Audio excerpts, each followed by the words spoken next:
Olá, boa tarde. Você acompanha agora as principais notícias do Brasil e do mundo desta quinta-feira. Ao menos 4 pessoas morreram, incluindo um policial, após uma operação no Complexo do Alemão, na zona norte do Rio de Janeiro.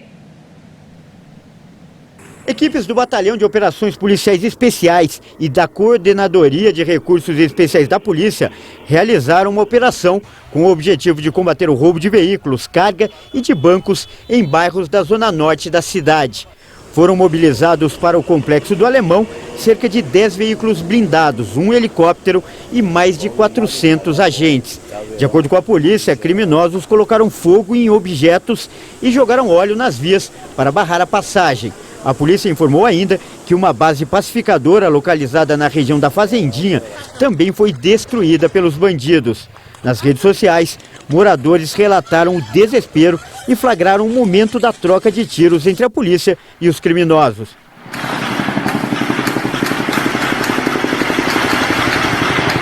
Alô, bom dia pessoal, bom dia. Outras operações também acontecem nas comunidades do Juramento e do Juramentinho, localizadas nos bairros de Vicente de Carvalho e Tomás Coelho. E olha só, de acordo com o Instituto Brasileiro de Geografia e Estatística, o número de trabalhadores na indústria de alimentos cresceu 7,4% no primeiro ano da pandemia.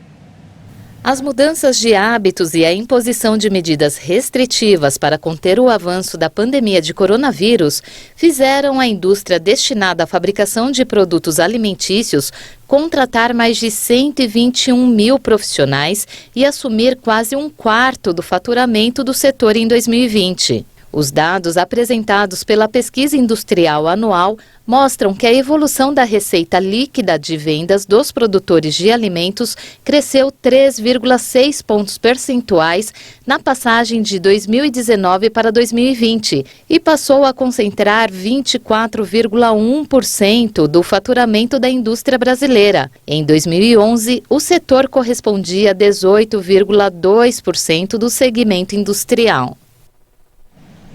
Com a queda no valor da gasolina, o álcool perdeu a vantagem em muitos locais. Com isso, os estados já estudam um diferencial competitivo na tributação do etanol para baratear o custo. A queda no valor da gasolina com a redução do ICMS, o Imposto sobre Circulação de Mercadorias e Serviços, impactou no etanol hidratado, que deixou de ser competitivo para o consumidor. De acordo com o levantamento da Agência Nacional de Petróleo, em 151 municípios paulistas, optar pela gasolina ficou mais vantajoso na hora de abastecer o veículo. Na semana anterior à implementação do teto, de 19 a 25 de junho, valia a pena abastecer com álcool em 46,3% dos 438 municípios pesquisados pela ANP. Já na semana passada, de 9 a 15 de julho, só era vantajoso em 11,9% dos locais pesquisados. E com o anúncio de redução do preço da gasolina nas refinarias pela Petrobras, a tendência é que o etanol fique cada vez mais em segundo plano. Para ser competitivo, o etanol precisa ser vendido por menos de 70% do preço da gasolina. Esse percentual reflete a diferença entre a geração de energia na queima dos dois combustíveis, já que para percorrer uma mesma distância, gasta-se mais etanol. Com isso, pelo menos 6 estados já reduziram suas alíquotas de ICMS sobre o etanol. A intenção é torná-lo mais competitivo e que ele volte a ser uma opção nos postos de combustíveis. Segundo o levantamento do Centro de Estudos Avançados em Economia Aplicada da USP, esses efeitos devem chegar às bombas em até 4 semanas. Em meio a uma crise por conta da disparada do valor do combustível e de remédios, o Panamá vive quase um mês de intensos protestos e estradas bloqueadas. O governo do país tenta acordo com sindicatos e organizações sociais que exigem redução de preços. A crise no Panamá se agravou com bloqueios nas estradas que impediram a chegada de alimentos à capital e com tentativas de saques. Esta semana, o presidente do país, Laurentino Cortizo, anunciou o congelamento temporário no preço de combustíveis e redução no custo de alguns remédios. Mas os manifestantes afirmaram que as medidas não são suficientes e disseram que continuarão com os protestos. Policiais e manifestantes se enfrentaram em Santiago de Veráguas, cidade na região central do país, após negociações entre o governo e sindicatos fracassarem. Entre as exigências dos manifestantes estão a redução ou congelamento dos preços da cesta básica, combustível, energia e medicamentos, o investimento de 6% do PIB na educação pública e o futuro do sistema estadual de saúde. Os manifestantes também exigem medidas contra a corrupção em meio a fortes críticas dos cidadãos pelos salários dos altos funcionários e pelo desperdício de recursos públicos. Esta é a maior crise social no Panamá desde a invasão dos Estados Unidos em 1989. A rodovia Pan-Americana, que liga o Panamá à Costa Rica, é uma das mais afetadas pelos bloqueios, o que causa desabastecimento. Estima-se um prejuízo de 500 milhões de dólares por causa dos protestos. E mudando de assunto, o presidente dos Estados Unidos, Joe Biden, testou positivo para a Covid nesta quinta-feira e apresenta sintomas leves.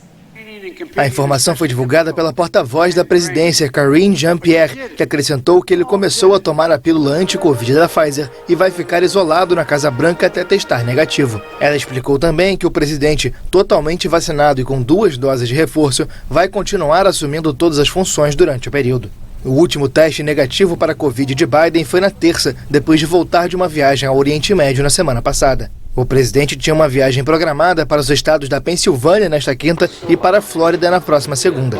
Os Estados Unidos registram atualmente cerca de 130 mil novos casos de Covid-19 por dia, uma estimativa subestimada de acordo com especialistas, com o número de internações em crescimento. E na Espanha, equipes conseguiram conter um incêndio que mais preocupa autoridades em Aragão. Mas o país ainda luta contra focos em outras regiões. Afinal, as temperaturas devem voltar a subir hoje.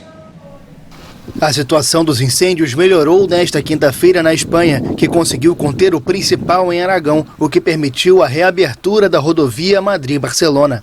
As chamas em Ateca queimaram um perímetro de 14 mil hectares e obrigaram o deslocamento de cerca de 1.700 pessoas. A Espanha sofreu nos últimos dias com inúmeros incêndios alimentados por uma onda de calor que durou de 9 a 18 de julho e foi a mais extrema registrada no país. Desde o início do ano, cerca de 70 mil hectares foram queimados, quase o dobro da média da última década, de acordo com o presidente do governo, Pedro Sánchez. O Sistema Europeu de Informação sobre Incêndios Florestais, que faz uma contagem diferente, indicou que 2022 é o pior ano em termos de incêndios, com 319 focos e mais de 193 mil hectares queimados desde janeiro. O incêndio em Zamora, no noroeste do país, um dos mais destrutivos dos últimos dias, com 2 mortos, foi controlado e continua calmo e sem chamas. Depois de uma breve trégua, com a queda de temperaturas entre terça e quarta, os termômetros nesta quinta devem voltar a passar dos 40 graus Celsius em diferentes regiões da Espanha.